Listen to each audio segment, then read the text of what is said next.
Is Mikey's good? We are live here from Radio Row, Super Bowl 59. Aaron Cosgrove, Lo Neal, and our guy Shaun O'Hara, Super Bowl champion. So much to talk to you. So good to see your face. How are you doing? How was everything? Great. Yeah. Good to see you. Yeah. It's been a while. Always like the nicest guy at NFL Network. When we worked together, you were just always like, you were so nice. You know how I judge a person's character? How do you treat the interns? How do you treat the makeup? You just were always really good to, Well, listen, the interns are the ones that bring you here. So you gotta there's a method to the That's madness. smart. Like you gotta know who's supplying the liquids and the whiskey. It's there we like, go. Last time I was with Lo, I think it was the Super Bowl was down in Houston. I think we were hanging out a little bit. Yeah. That's look, we were paid to not be nice for so many years. Right. Now it's Right. like, all right, it's nice to be on the other side. Mm-hmm. There's a really funny JJ Watt commercial. Have you guys seen it? Where he's Which one? It was like, I used to take people down, and now I try to lift people up. And I think it might have been, was it a truck commercial? Yes, it is. Anyways, it's not lost on me the irony of he was a very scary man, and now I'm sure much nicer when you're no longer playing the game of tackle football. Well, and having kids changes you. Now JJ's nice because now he's a soft dad. Right. And Yeah. kids, and he's got another one on the way. Yeah. And, Yeah. when you're done playing, like there's not a lot to be angry about. You're just like you're living a good life. Yeah. Well, look, there's a lot to talk to you about. I mean, I don't know, Lo. My first question, and this is going to be a tough one. How did you feel though because Giants fans still upset about letting go of Saquon as a player and having to make those hard choices? I'm sure Saquon didn't want to leave and go. Obviously things really worked out for him in Philly. How did you feel about that? And have your thoughts changed as he's obviously done very well there in Philly? Yeah, listen, I think everybody's been conflicted. So I know Saquon. He's a friend of mine. He's a great dude. I've gotten to know him from the moment he was drafted by the Giants. And he was an unbelievable ambassador for the Giants, for the NFL. And we're not surprised that he's continuing that with the Eagles. I'm not surprised with the production he's having either, though. And I'm genuinely happy for him. But I get it. Giants fans are conflicted. And like the analogy that I will use, and this may backfire on me, but it's almost like, all right, you have a buddy who's got a sports car, Right, but he can't drive a stick. And it's like you're just watching him like go around the neighborhood, and the thing's like clunking, and it's like you're gonna burn out the clutch, like you don't know what you're doing. And it's like, all right, you know how to drive a stick, you get in there, and now you show up. Now it's like, damn, I got a really good car because now I know how to drive, and I'm not messing up. So that's kind of what has happened. Like Saquon, look, he never had this type of season with the Giants because they just they couldn't block people the way that Philly does. Philly's offensive line is one of the best in the league, if not the best. So that was an immediate upgrade for him. And now Saquon's a kind of running back. And Lo, you know this, like you were with LT and you played with some unbelievable running backs. If you can get a guy like Saquon to the second level, it's a wrap. Right. I mean, the Rams still upset about it. There are a lot of running backs that can give you a 10 to 12 yard, 50 yard run, but not every running back can give you 60. And not every running back can run through a safety or run over a corner and make a guy miss, jump over him. Yeah. Like that's why you drafted him second overall when the Giants picked him. Dave Gettleman's probably smiling on this whole season. He's the general manager that drafted him. Right. And people raked him over the coals for why would you take a guy? That's why you take a guy. Generational talent, but they just couldn't get it right. But look, sure, the money was an issue, but then the contract to Daniel Jones, like so many people are just upset, it feels like, with mismanagement of being able to sort of navigate that whole thing with the Giants roster. How did you feel about that? And what do you hear from Giants fans and how frustrated they must be? Well, I mean, they're irate and they're tired of it because this isn't like just a one-off. I mean, it's been, there's been multiple years of this. And when Joe Shane and Brian Daboll came in, they thought that, all right, the dark days are behind us. We're moving on towards the light. And it just hasn't worked out. Now, look, Daniel got hurt. He blew his knee out. I don't think him coming back this year, I don't know if he was actually back to who he was. When you have an ACL, it takes you 2 years to really start feeling, or for a full year and a half to really feel like you're back to who you were.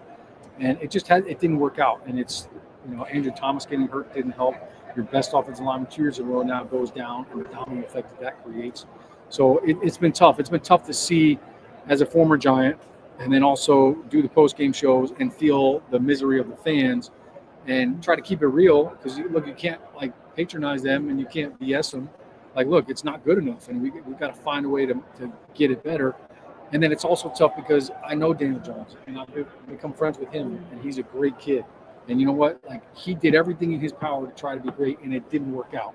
Now, there were times where like he was running for his life. So it's not all on Daniel Jones. It's not all Saquon's fault. It's a team effort, and the team has not been good enough, and that's why they're both not there anymore. It's frustrating to watch. It's tough to watch, but it's also the league. Like you look around the league, there are teams that miss every single year on draft picks, and it's look, if you're a GM, if you 50% of your draft picks work out, I think you're doing a pretty damn good job. You're gonna keep your job. But like you look at what John Lynch did in San Francisco, right? So they draft Trey Lance and Brock Purdy. When things don't work out, they cut bait and Trey Lance, they move on. Brock Purdy has worked out, so nobody's even talking about Trey Lance and that misstep. So it's once you realize that it's not working out, you've got to pull the Band-Aid off, and you've got to move in another direction. And as long as you can, find a way to accelerate that process, then people won't look against you. When you see talent like Saquon, and do you think that if him and Daniels together, this doesn't happen, and they're together, do you save both those guys' jobs, and then you see a running back go second overall? When you see generational talent like that, you have to jump on the second round with the running back position with all the things that have been going on. Yeah, I think it also depends on where are you as an organization. If you're going to take that running back second overall, like, what does the team look like? You can't pick him and then build around him. You got to build the house first and then put the roof on. Like, you can't have the roof first and then try to put studs around it to hold it up. So it's what is the environment? And it's the same thing with the quarterback now, because everybody asks me, hey, what quarterback are the Giants going to draft this year? And I'm like, just remember that this team is not a quarterback fix away. Like, it's not, hey, let's go get a quarterback and now boom, all of a sudden we're going to be in the NFC Championship game. Like, they have to build depth on this team. There's a lot of holes that they still have to fix, and they've got to improve the team in a lot of different areas, not just one position. Yeah, because it sets the franchise back so far when there's a miss, especially at the quarterback position. So then what do you, when people ask, what do you recommend that the Giants can do to sort of stop the bleeding this upcoming season? Like you said, it's not just like picking this quarterback. It's, My advice to them is draft two. Yeah, that's what I was like. One of them is probably not going to work out. So if you draft two, look, the Washington did it a couple years ago. They drafted RG3 and Kirk Cousins, and it's like, hey, like, I don't know, maybe we get two. But I think the hard thing is, if you're a team sitting there and you have the second, third, or fourth overall pick, every year is different. So it's not just, hey, we're just going to take a quarterback. You've got to grade them and look, is this guy worthy of a second pick overall? Is this guy worth a third pick overall? And if he's not, you can't overpick. You can't just say, we're going to take him just because we need to have a quarterback. So, look, if you go through and evaluate it, and if the right move is we're going to trade back. I mean, Bo Nix was a second-round pick. Purdy, I mentioned, was a sixth-round pick. Dak Prescott was a fourth-round pick. Russell Wilson was a third-round pick. So if there is a guy later on in the draft that you feel like is better value in the second round or third round compared to what his grade looks like over reaching for somebody with a third overall pick, and it doesn't work out, and then now you're looking for a draft. Do you look at it in a situation you're in the Giants, you're playing the GM, we're saying, okay, let you play the GM. Is it you say, look, I'm going to go in free agency and get one of these backup guys, for Andy Dalton, Red Pistol, a guy that's a backup, and say, this guy's going to come in here for 2 years. I'm going to build in the draft, build because we have so many holes. Is that, you think, that should be the Giants' approach, or is so many teams pressured to say, I got to get the face of the franchise? Is that when you look at it, can the Giants, do the teams have enough time to say, I'm not getting the face of the franchise because the face of the franchise will be out of here because the team is not ready for it? Yeah, I think it's, if you feel like there's a guy that, man, absolutely, this guy is worth the third overall pick, and you want to be the face of the franchise, that's great. But you've got to hit on all the other draft picks too. So I'm with you. I think you draft a quarterback and then you sign a quarterback, but I would sign a guy that wants to play. Not a guy that's just delegated to, hey, I'm just coming in to be the backup and babysit this young kid.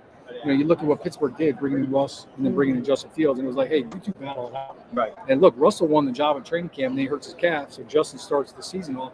But, guys like that, I would bring them in and say, look, your job is to make this rookie sit and watch his first year, right? Like Alex Smith did with Patrick Mahomes.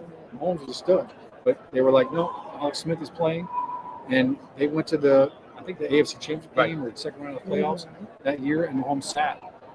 So I think that is what you would want to do. I want to bring in two quarterbacks. It can be a guy that's trying to resurrect his career, or a guy that is still trying to compete and wants to be a starter, but then also bring in a young guy. Well, I mean, and let's talk a little bit about coaching, because you've been able to see guys that went down, right? Kevin O'Connell being a great example of, figuring out how to sort of be the quarterback whisperer for a guy like a Sam Darnold or a Baker Mayfield, or what Sean McVay did for Baker when Baker came to LA that one year. Do the Giants have the coaching staff to sort of make magic in the event these kinds of things happen? Because I think at the end of the day, it's the coaching, right? Like we talked about it yesterday. It's like the coaching is so important to these teams. Do you think that that's something that they need to look at as well? Yeah, I think that Brian Daboll is a heck of a coach, and he's got championship rings from college football. He's got Super Bowl rings. He understands offensive concepts. The hard thing is when you have plays picked and everything is there and there's plays to be made and it doesn't work out. Like the coaches get the blame. But there are times where I'll turn on the film and I'm like, the guy's open. Missed the throw. Right. Or, right, hey, you know what? The guy is open and somebody missed a blitz pickup and now it's a sack. So when you're watching dysfunctional football, I always blame the players first. I'm like, dude, that was poor execution. You should have known. You should have seen the role for safety blitz. Check out of it. What are you doing? There's got to be answers for it. So I look at scheme standpoint. You brought up Kevin O'Connell and what Sam Darnold did for them this year. I look at that. That was the perfect scenario for Sam Darnold because, like I mentioned before, the team around him was great. He had great offensive weapons. He had great offensive line. Two of the best tackles in the league, Christian Darrisaw and Brian O'Neill. So for the first time in Sam Darnold's career, he was protected. And look, I don't have to worry about what's happening right here in front of me. I can just focus on my job. So that's really what enabled him to succeed. And even Baker Mayfield down in Tampa Bay, he had a really good offensive line. And I think that has helped him. They've been able to run the football. I think that's a big part of it. So to answer your question, the coaching staff, look, I saw some growth. I saw some positive things from the team. But that needs to continue. And look, if you draft a young quarterback, you've got to trust that your guys are going to continue to help him grow. He should not be the same quarterback after year one as the kid that you drafted. You've got to progress him and you've got to teach him. Did you think the whole the way that the situation happened, and I know you're close to the Giants, so please give us this transparent. Did you think how they handled it was right? I mean, it was very odd what happened with Daniel Jones and the press and I really just feel like they put their quarterback in a position where they did not set him up for success, but I'm not really sure what to think of that. What was your take? It didn't feel right. Yeah. And I think not just being a former Giant, in any situation, when you look at the way you went from being the starting quarterback to not even being on the team, within a week. That's hard. And just when you know what Daniel Jones represented throughout his entire career, he said and did everything the right way. Who made that decision? Do you think it was because Daniel said, "Hey, trade me"? Do you think it was him or the coach or the front office? Well, I mean, there was conversations on all fronts. The challenge, I think, that kind of threw a whole wrinkle in everything was when it happened. Daniel was getting benched, and he understood, and he said, "Look, I'm going to be a great teammate. Whatever I can do, can I come in and be practice squad quarterback? I want to be there to help out Tommy DeVito and." Be a voice for him and try to help him grow, and it's his chance to go. And I get that. I understand that. That's a part of the league and it's a part of the business. Then he was not allowed to do that because there was an injury guarantee, so they couldn't risk him getting hurt. Mm-hmm. So then the economic aspect of it and the financial aspect of it kind of trumped what really should have happened, what the Giants really wanted to do, and what Daniel really wanted to do, and it kind of became a transactional thing. And I think that was what was disappointing. I think even for the Giants, because they're not a transactional franchise. They never have been. It's always been, look, we're family, and once a Giant, always a Giant.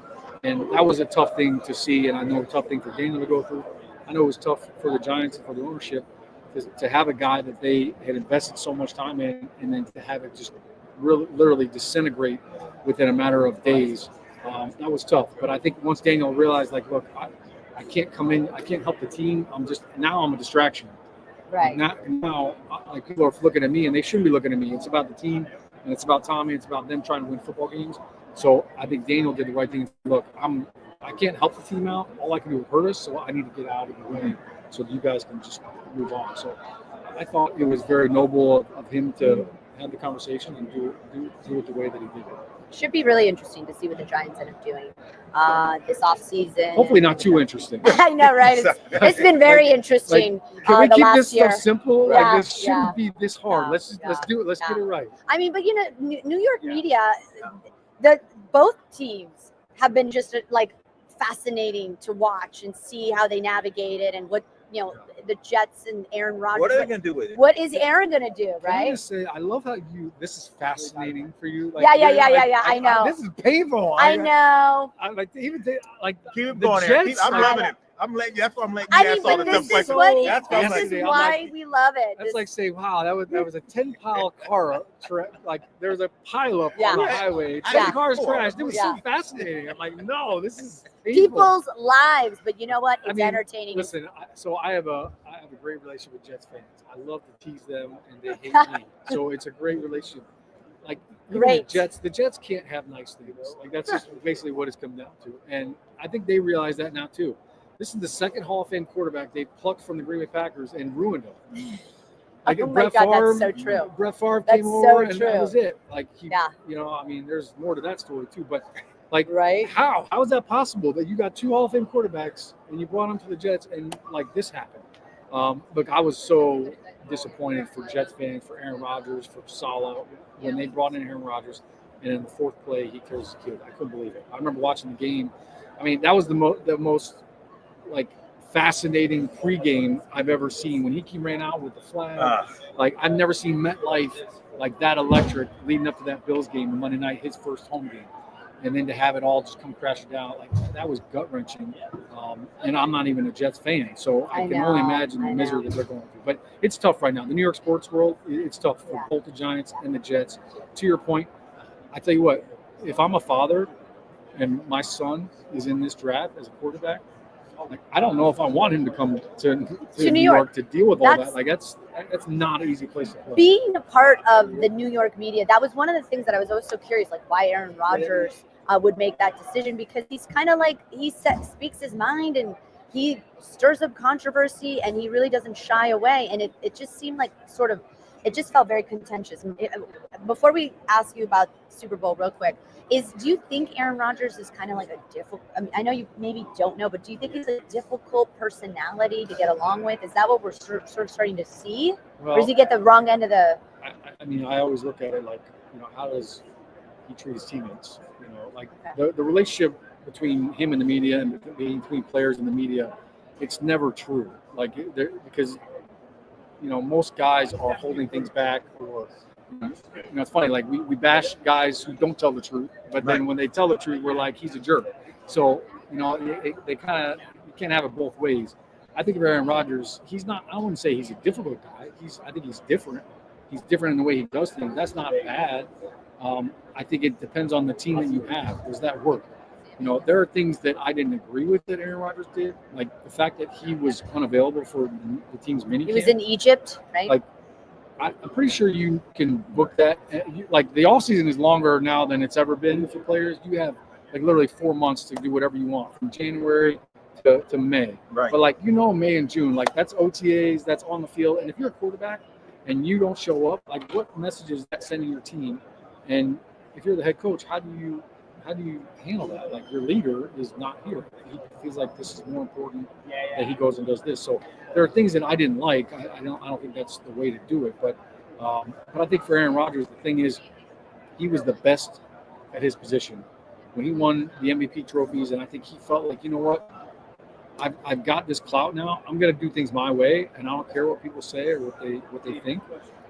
And I think for him that was enlightenment, and I think that probably, I think it made him feel like he could kind of just be himself. But I don't know if that works in team sport.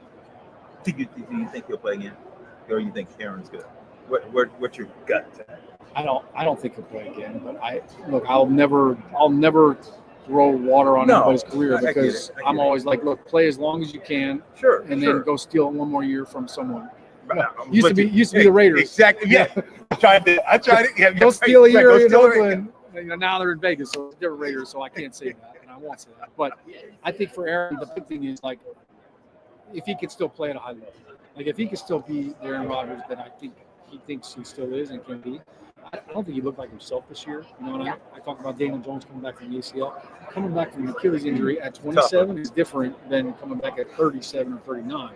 So I think that was probably a big factor in that. But look, if he still has a desire to play, absolutely go for it. And look, you're a quarterback. You're the most protected position on the planet right now. Like they can't hit you, they can't knock you down. Like they can barely even touch you these days. So like if he thinks he can play for another year, absolutely go for it. But if I'm him, like I gotta win. Like you see what Saquon's doing down in Philly, he's having fun again. Like it's amazing to watch guys that just love the game and they're having fun doing it. If he can find a place to go do it and find the love of the game again, I'm all for it. Yeah, it's so interesting. I mean, so many things play a role in the decision making. Like you said, having fun. Does he want to mentor the future? I see that more of him coming back because Lo and I were debating. Lo thinks he's going to come back, and I'm like, I just think he's done too much ayahuasca. Yeah. He doesn't have the fight. He's like the ego's gone. I don't like. Whereas he checked out. Where Brady was so why he had the drive and the motivation to prove some 6th grade football coach that didn't pick Tommy in whatever.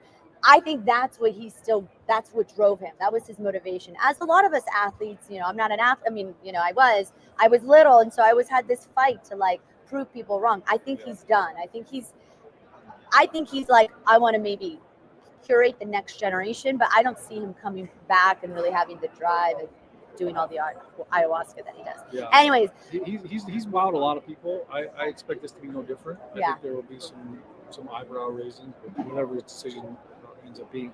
But the funny thing about Aaron Rodgers is, and like, so you compared him to Tom Brady, and you're talking about them parallels.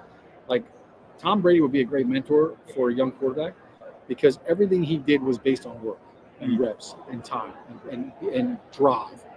Aaron Rodgers as a mentor, he's a terrible mentor because you can't do what he could do. Like, he was so good. Like right. I used to watch film, of offensive linemen. It's like, all right, if you're a tackle, don't watch Walter Jones film because you can't do that. Don't watch Jonathan Ogden because you can't do that. Right. You need to watch somebody that has your same skill set. Aaron Rodgers, the things that he did as a quarterback, not everybody can do. So he can try to tell you, hey, here's how I see you're doing. It's like, I can't make that throw. But that's what I think, because he is such a one of a kind talent, and if it's not there, he's not. If it's just not there anymore, I think he'd rather hang it up than try to come back and pretend. And I don't know. It'll be interesting. I respect the heck out of him, and I do. Some of his stuff is controversial, but I support it. I think speak your mind, and it'll be interesting to see what Aaron Rodgers does. Before we let you go, should we get a Super Bowl prediction? Absolutely. Though? Yeah. Okay. What do you think? How do you feel this game going? Is it against like being a Giants? Personality. Take Saquon out of the picture. Can you? Don't use the bias because he was a Giant. Okay. Well, and also it's an Eagle, division rival. So right. What's funny is, so like playing for the Giants, and when I retired, I would always root for whatever NFC team was in the Super Bowl. But when it's one of your division rivals, like I can't sit here and root for the Eagles. And look, I have respect for the Eagles organization. Jeff Lurie, I think he's done a phenomenal job. Howie Rose and what he's done to build that team. I think Jeff Stoutland is an unbelievable coach, the offensive line coach. So I've got a lot of people. Lane Johnson, I love him. He's a great dude. Jordan Mailata, his story is awesome. So there's guys I'm rooting for, like individuals on the team. But I don't know. I can't sit here and say I'm rooting for the Eagles. I think what would really be cool is to see something that we have never seen in our generation. We've never seen an NFL team win 3 Super Bowls in a row. I saw Jordan do it twice with the Bulls, but we've never seen that. So we have a chance to see history being made. I think that's pretty cool. That's what I would want to remember. So in a perfect world, Saquon rushes for 200 yards and the Chiefs win. I love this guy. That was good. He wouldn't, Aaron. He was going to do it. We couldn't get it. Sean is one of the best media personalities. It is so fun to pick your brain and learn all about how you see the game as a Super Bowl champion. I want to talk to you about the O-line, but we have to let you go because I know you're running around. We've already taken 24 minutes. We don't have time for the tush push. We can't. The tush push, Shaun. Sorry, the brotherly shove. Brotherly shove. I call it the worst play in football. Yeah, and it works for these guys. Isn't it great? But when you're a center, it's the worst play in football because everybody ends up on top of you. They're like, we don't care about your ankles or your MCL, but we want to get this start. You could run toss. Like, we can hand it off to Saquon. We don't have to do the quarterback sneak. You know, we got the NFL's leading rusher right here. Good. We can hand the ball to him. Amazing. Love getting this perspective. All right, Shaun O'Hara, we're going to let you go. Thank you so much for joining us here on Radio Row Live. Super Bowl 59, Aaron Coscarelli, Lonia. We'll take a quick break and be right back. Don't go anywhere.